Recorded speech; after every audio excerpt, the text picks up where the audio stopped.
Victorious, victorious.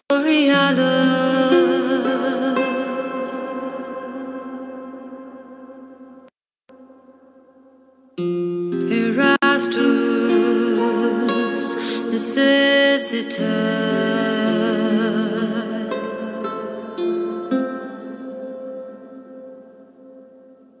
Horarius, despondeo.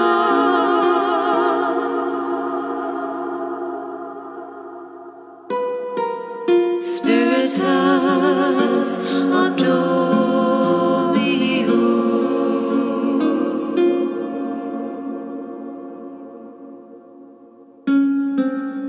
Patriarchata gladiator.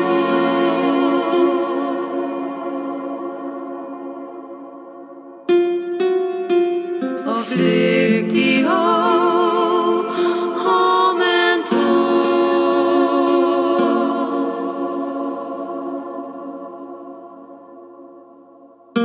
divinitas salutaras.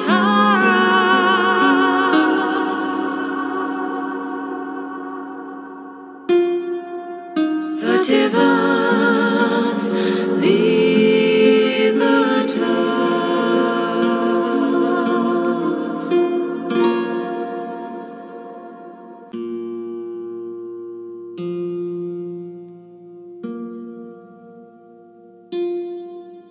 Elatorious, victorialis.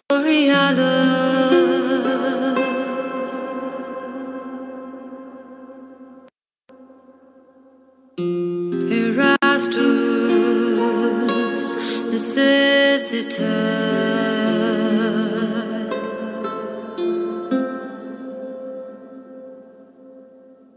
Horarius, despondeo.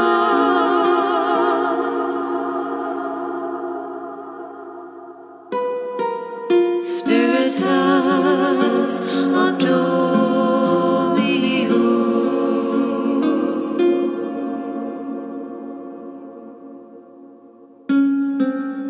Patriarchata gladiator.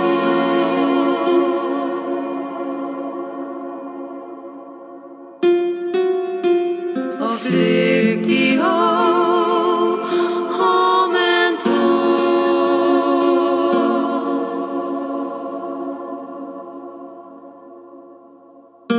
divinitas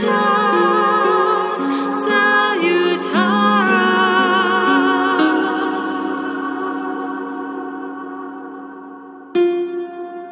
Vertivas libertas.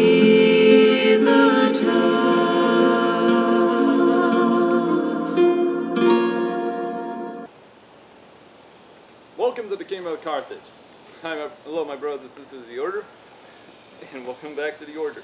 I am Celtic Templar, and today y'all we're actually going to do a how-to video on none other than the Carthaginian Hoplite.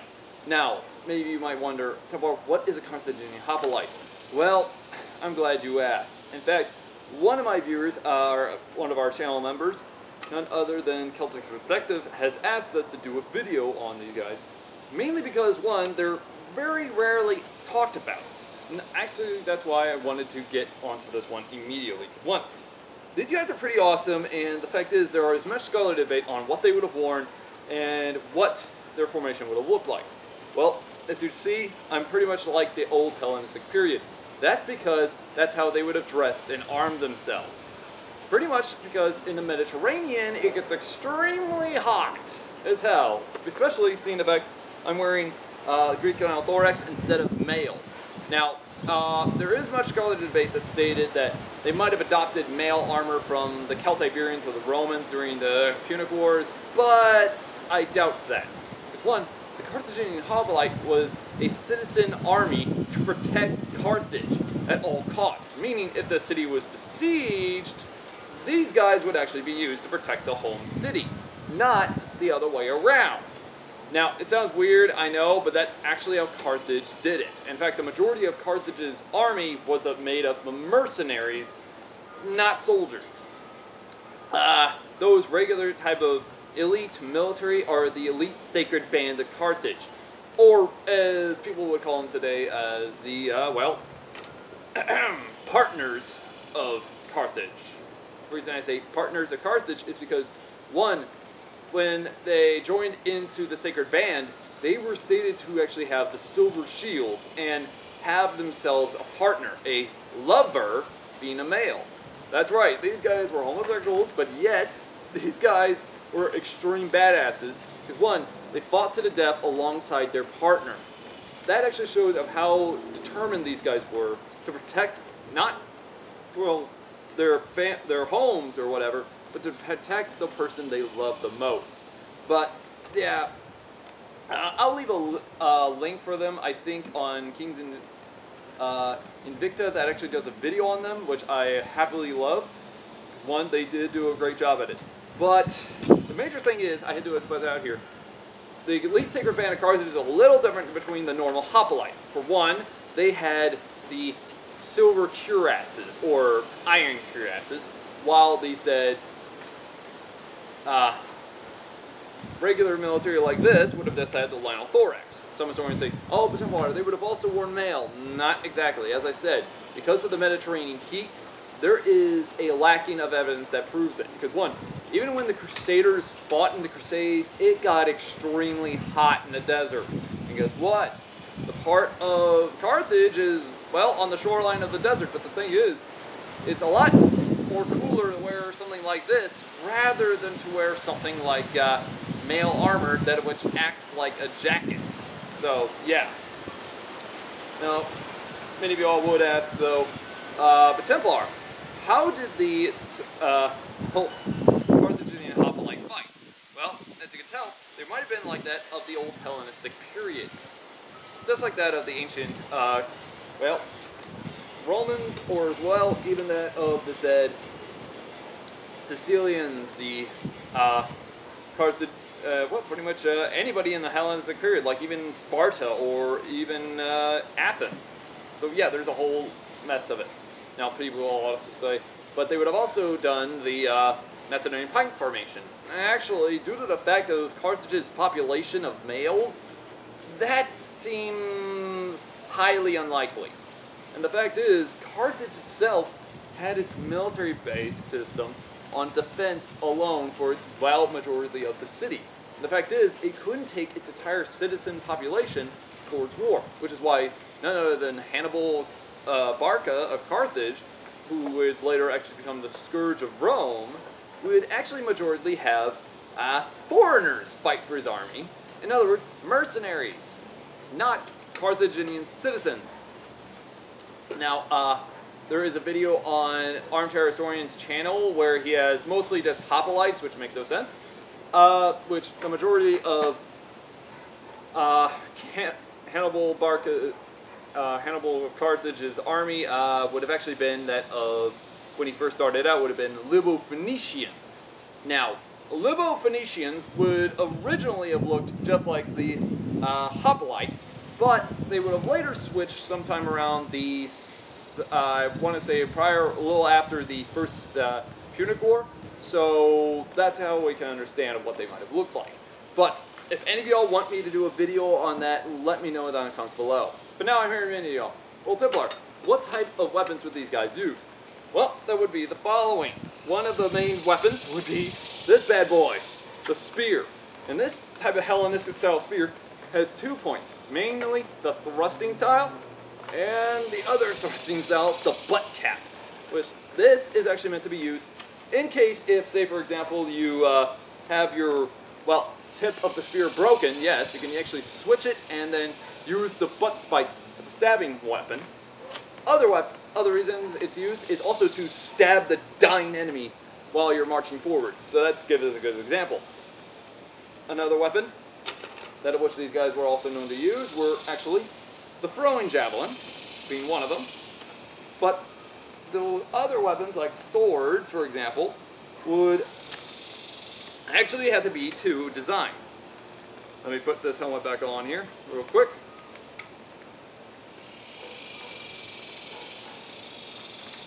And they would actually be of the following. One being the Ziphos, which was technically a Greek-style sword, and then would be something from, well, their side of the Mediterranean. The Falcata. This is the Spanish-style sword, and they would actually start using this because, one, they did a lot of trade with Iberia a lot, so this is where they kind of got use of it for. But why the big giant shield?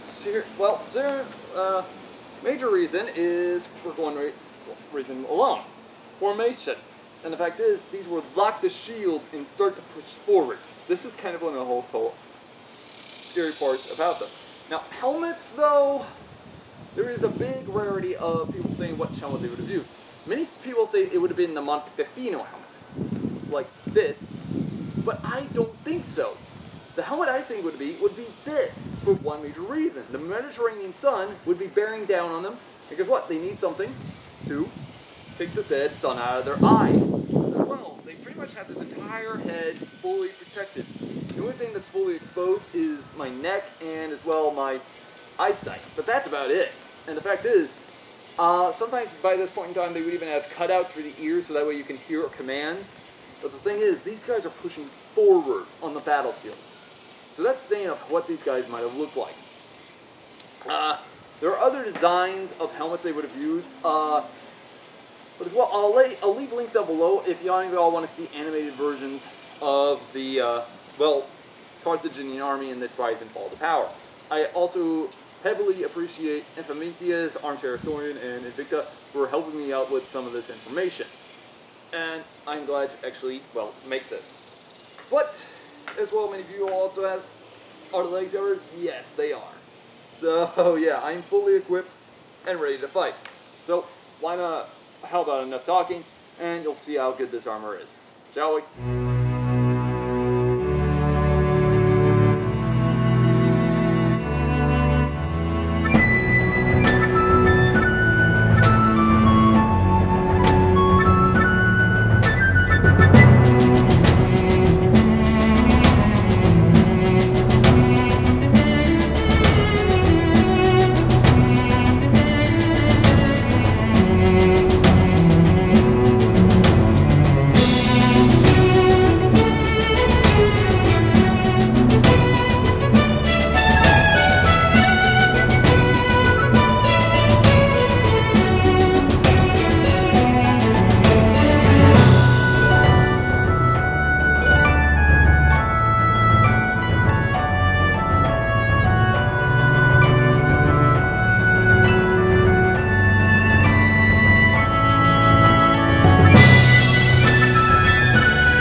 y'all saw, I was sweating balls out here and such in the hot August sun, which God knows of what these guys probably would have been through wearing this stuff in the Battle of Zama. So yeah. Now many people would also ask though, Templar, in this entire equipment and such, how can I actually get you to do a how-to video on a certain warrior I want you to do? Well, simple. Just comment down below on which warrior you want me to do down in history. However, if it's related to Celtic culture, such as like the Gaels or the ancient Gauls, a Gallic noble, a Pictish noble, or something like that, like from Scotland, Ireland, Wales, or anything of ancient Celtic origin, you're gonna have to wait till the month of March. However, if it's gonna be like such as that, like during the high medieval period or late medieval period, when I'm all full decked up in a suit of armor, you're gonna have to wait until December for that to happen. But if any of y'all want me to do a certain how-to video relating to an ancient warrior, let me know down in the comments below, especially for the summer months, like what we're dealing with right now in Texas. Let me know down in the comments below. It says if y'all want me to do the infamous Libo-Phoenician infantry, or any type of Macedonian pike formation, or something like that, which reflects to something that which is meant for the hot heat out here, let me know down in the comments below. The first person that comments down below ends up becoming that next person to actually, well, have the said how-to video done.